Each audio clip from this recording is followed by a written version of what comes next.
y una guerra que probablemente les está costando 20.000 millones por día.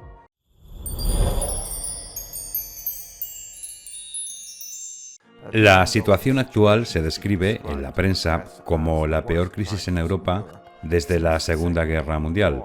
Los Estados Unidos, Canadá y los aliados europeos han acordado hoy eliminar a ciertas instituciones financieras rusas del sistema SWIFT.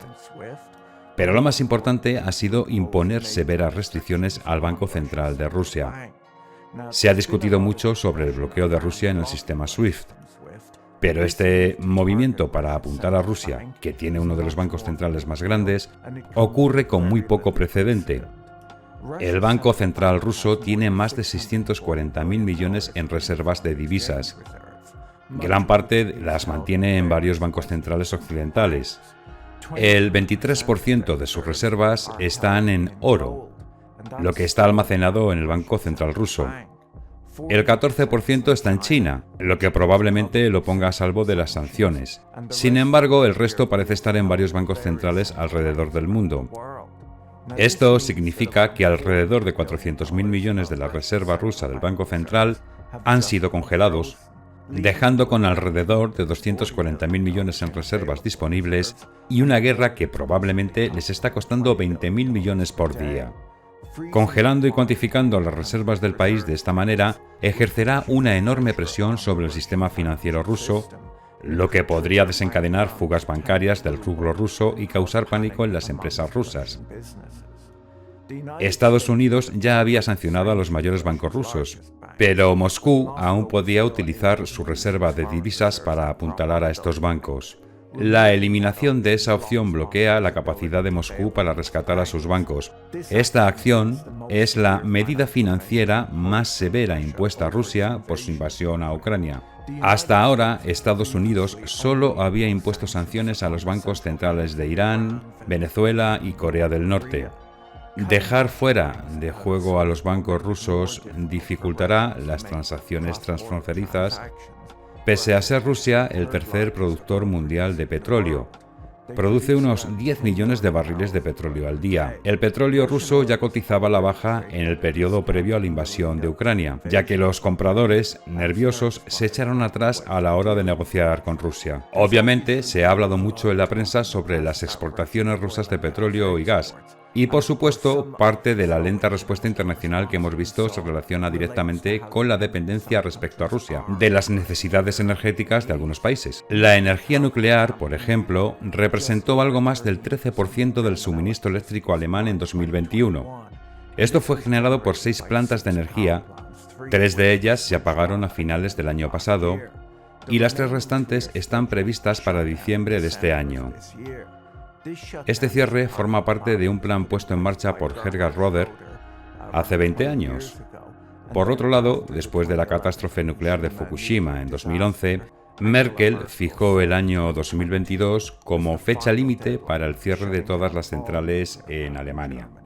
Además, la Unión Europea ha reducido el uso de carbón y otros hidrocarburos en la generación de electricidad para alcanzar sus objetivos climáticos y se han centrado en el desarrollo de las energías renovables.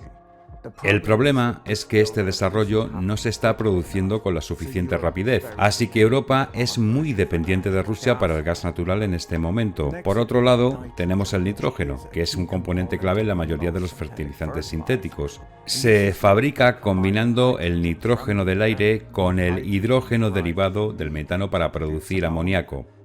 El amoníaco se utiliza después para crear formas de nitrógeno, como el nitrato de amonio o la urea. El gas natural es necesario tanto para la carne como para el proceso de calentamiento, por lo que es de esperar que un aumento de los precios de los fertilizantes haga subir los precios de los alimentos en todo el mundo. El coste de los fertilizantes no es lo único que podría hacer subir los precios de los alimentos en todo el mundo. Rusia y Ucrania son 2 grandes exportadores de grano. Los 2 países juntos representan casi 1/3 de las exportaciones mundiales de trigo. La producción ucraniana de cereales y patatas es una de las más altas de Europa. También está entre los mayores productores del mundo de remolacha azucarera, aceite de girasol, trigo y otro tipo de cereales, interrumpido todo tras la invasión. Tanto Cargill, el grupo comercial agrícola estadounidense, como Nestlé, la mayor empresa alimentaria del mundo, tienen importantes operaciones en Ucrania que desde la invasión rusa corren el riesgo de ser interrumpidas. Nestlé ha anunciado que ha cerrado temporalmente sus 3 fábricas y su centro de servicios en Ucrania. La interrupción de las exportaciones de grano de Ucrania y Rusia podría provocar una escasez física de alimentos, especialmente en los países que suelen comprar a Rusia y Ucrania. Esta escasez podría afectar a millones de personas que viven en lugares como Egipto, Marruecos, Pakistán e Indonesia. Por supuesto, esta escasez de alimentos podría tener consecuencias políticas en estos países y la escasez de alimentos suele provocar revueltas. Rusia es una fuente importante de metales utilizados en los procesos de fabricación que son imprescindibles. Rusia produce halio, níquel, paladio y titanio. A su vez, Ucrania es el tercer exportador mundial de pellets de mineral de hierro de alta calidad. Sin contar con China, Rusia representa el 14% de la producción mundial de aluminio. Este se utiliza en todo, desde latas de bebidas hasta automóviles. El precio del aluminio depende en gran medida del precio y la disponibilidad de la electricidad. El coste de la electricidad representa aproximadamente 1/3 del total del precio total. Por lo tanto, hay varios elementos en movimiento que podrían hacer subir los precios. Las tensiones financieras provocadas por los altos precios del gas natural, que se dispararon un 30% el jueves, ya han obligado a varios grandes productores de metal a reducir su producción. También agregar que Rusia es el tercer productor mundial de níquel, después de Indonesia y Filipinas. Rusia exportó $3.000 millones de níquel en el 2020. El níquel es un metal muy importante utilizado en las baterías. Su precio ya se había duplicado en los últimos 5 años, lo que ha llevado a los fabricantes de automóviles a buscar materiales alternativos para las baterías de sus coches eléctricos. Rusia también es el principal productor de paladio, representando el 40% del suministro mundial de este metal. En 2020, la producción rusa de paladio fue de 91 toneladas métricas. El paladio se utiliza en convertidores catalíticos, en electrodos y en la electrónica en general. Las principales regiones consumidoras de paladio son China y Norteamérica. Es de esperar que una reducción de la disponibilidad de paladio afecte al sector de la fabricación de automóviles. Es de prever que el conflicto en curso y las duras sanciones empeoren las interrupciones de la cadena de suministro mundial que hemos estado viendo durante el último año y medio.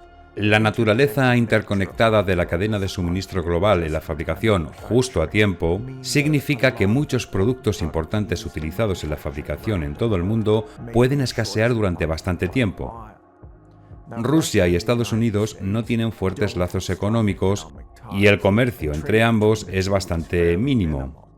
Esto es así ya que Estados Unidos ha reducido activamente su exposición a Rusia, tratando de restringir la influencia del país y de proteger sus propios intereses frente a Rusia. Espero que hayas disfrutado del vídeo. Asegúrate de darle al botón de suscribirte para ver más vídeos increíbles como este. Esto ha sido Mentes Brillantes. Gracias por vernos.